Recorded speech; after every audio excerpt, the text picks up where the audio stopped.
Hey, RetconRaider here. Today we'll be diving back into the Blackfoot Hangdog design document one last time, as we take a look at all the little things we haven't had a chance to cover just yet. Most notably, the Hangdog quest content.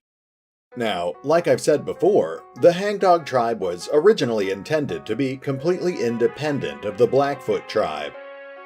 Originally, the Hangdogs were supposed to be located near the ruins of Denver, where they would have shared a symbiotic relationship with the feral dog packs that had overrun the city. But due to content cuts during development, they were instead rolled into a single design document with the Blackfoot tribe. As a result, they're not particularly well fleshed out, and are more or less considered to be an odd fringe element of the Blackfoot tribe. They act as the trackers and hunters for the collective tribe, but they have their own leader and their own traditions. While they do hunt and raid vulnerable caravans, they don't generally seem to participate in the slave trade like their brethren in the Blackfoot tribe do. The north hillside just beyond the Blackfoot village is where the Hangdog tribe has settled, using repurposed tourist cabins and an old camping ground ideal for raising and training their dogs. This area is where the players would be able to interact with the Hangdogs, as well as where the player would be able to access smaller dungeon locations, such as the mining and spelunking tunnels. Given the relatively small size of the Hangdog tribe, there are only 4 notable NPCs that the player would have ended up interacting with. This includes the pack's current leader, Bares His Teeth, the pack's former shaman, Grins a Lot, Grin's daughter, Marie, and a man simply known as Teacher, who serves as the pack's master hound trainer.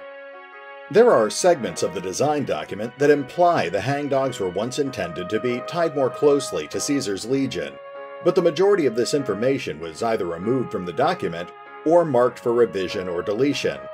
For example, Bares His Teeth considers himself to be Caesar's right-hand man, despite his apparent lack of connections to the Legion. Likewise, Sharptooth would have served as a 5th named NPC in the camp who was secretly acting as a spy for Caesar, but both his character and his associated quest were marked for deletion from the later versions of the document. If the player wanted to join the pack, they would need to speak with Bares His Teeth, who would walk them through the basic ritual required to prove their worth as a Hangdog warrior. This ritual involves going to the ravines north of the camp and either taming a wild dog or retrieving a feral pup within 24 hours. The easiest means of completing this task would be to have the Animal Friend perk, but players with other skill sets could also theoretically find their own solutions. Science boys could concoct a drug to help with the wild dogs, while a diplomacy boy could gain a permanent bonus to their outdoorsman skill by speaking with Teacher about his secret training techniques. A stealth boy would be able to theoretically sneak past the feral pack and steal away one of their pups, while also using their thieving skills to spot and avoid some of the dangerous rockfalls scattered around the pack's lair.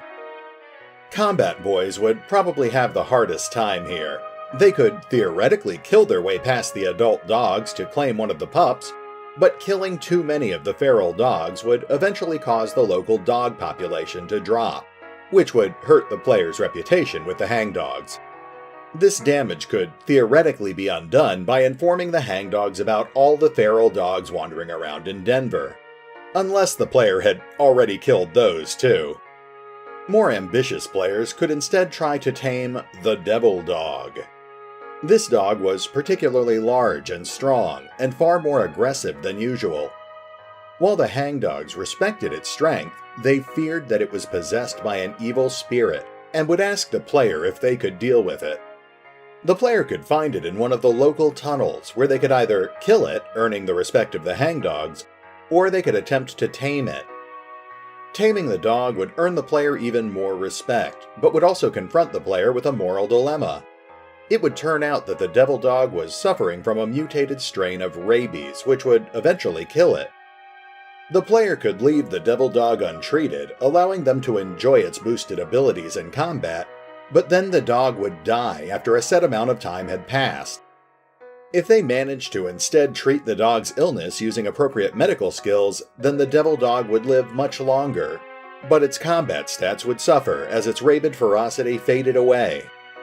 As a reward for joining the tribe, the player would get to keep the dog they had tamed as a special companion. If the player completed the ritual by bringing a pup back to the camp, then the Hangdogs would instead take the pup from them and give them a tamed adult dog in exchange. Once the player was officially considered a Hangdog warrior, he could also spend time training with the pack to learn their unarmed combat style, the Way of the Dog. Details are scarce on exactly what this would do, but it's implied that gaining the Hangdog fighting style perk would grant the player some special combat maneuvers focused on knocking their opponents prone. The player would also be able to take their new canine companion to Teacher to spend time improving its attributes with specialized training. This would allow the player to grant their dog a special one-time bonus to strength or agility. If the player had tamed the devil dog, then they could also earn some extra rewards by agreeing to let Teacher borrow the dog for breeding purposes during certain times of the year. Perhaps more notably, once the player was an official Hangdog warrior, they could challenge Bears' Teeth for leadership of the pack. This would involve pitting the player's dog against the current pack leader's strongest dog. And unless the player had managed to tame the devil dog, it was a challenge they would be likely to lose. The player could still theoretically win leadership of the pack with a normal dog, but they would have to take some special measures. Aside from that, the player could further ingratiate themselves with the Hangdogs by performing various tasks for them. For example, several of the pack's dogs had recently fallen ill, and the Hangdogs didn't know what was wrong with them. The player could either diagnose the dogs with medical skills, or use other appropriate survival skills to discover that the dogs had recently been eating a dead ghoul. Once the player knew that the dogs were suffering from a mild case of radiation poisoning, they could properly treat them with some Radaway. Most of the other quests around the Hangdog camp involved dealing with local pests, chief among them the local coyotes. Although the Hangdogs practically worshipped dogs, they considered coyotes to be a bastard offshoot of true dogs and refused to tolerate their presence. A player with appropriate combat skills could easily handle the local packs, but this would just cause more problems, because it would turn out that the coyotes were an important part of the local ecosystem. It would turn out that the omnivorous coyotes were the only thing keeping the population of rad scorpions, mutant rats, and spore plants in check. With the pack gone, those other pests would start rapidly spreading, and additional quests would pop up requesting the player's assistance in dealing with these new menaces. Again, these reactive quests would mostly benefit combat-oriented characters, but science-minded characters could theoretically handle the problem with the use of poisons, while stealthy characters could instead set up traps in the local tunnels to help control the pest population. More aggressive players could use demolitions to collapse the entrance to the nearby tunnels, but doing this would anger the tribes because they considered the tunnels a good source of supplies. A directly related side quest, which was marked for deletion, involved convincing the Hangdogs to appreciate the coyotes. The player would have accomplished this through the use of conventional diplomacy skills, or by taming a coyote and setting up a race to show how much faster and more agile coyotes were than normal dogs. If the player had been able to convince the tribe to accept coyotes, then the Hangdogs would no longer want them killed, and it would keep the local ecosystem in balance. Although not directly related to either tribe, a similar quest could be found over in the nearby Bat Cave in the Eastern Hills, where the player could gather ample supplies of bat guano. The mutant bats there would generally be non-hostile, unless the player was traveling with a ghoul, but otherwise the only reason to kill them would be to satiate the player's bloodlust. However, killing the bats would again disrupt the local ecosystem, this time leading to an outbreak of mantis swarms. This would lead to an increased number of random encounters with such swarms in the area around the village, and prompt new floating text from some of the villagers where they voice their concerns about this new problem. And of course, killing the mutant bats would mean that the player would no longer have a renewable source of bat guano. The last notable quest in the Hangdog camp involved Marie, the daughter of the tribe's former shaman. She showed talent as a dog trainer, but the pack's tradition stated that only men could apprentice to become the tribe's master trainer. The player could convince the pack to make an exception by seeking permission from both Marie's father, Grinzalot, as well as Marin, the daughter of Hecate, who had displaced him as the tribe's official shaman. Alternatively, the player could instead challenge Grinzelot to a non-lethal fight, with the winner deciding whether or not Marie could become Teacher's apprentice. A related quest that was marked for deletion would have involved instead recruiting Marie as a potential daughter of Hecate at Marin's request.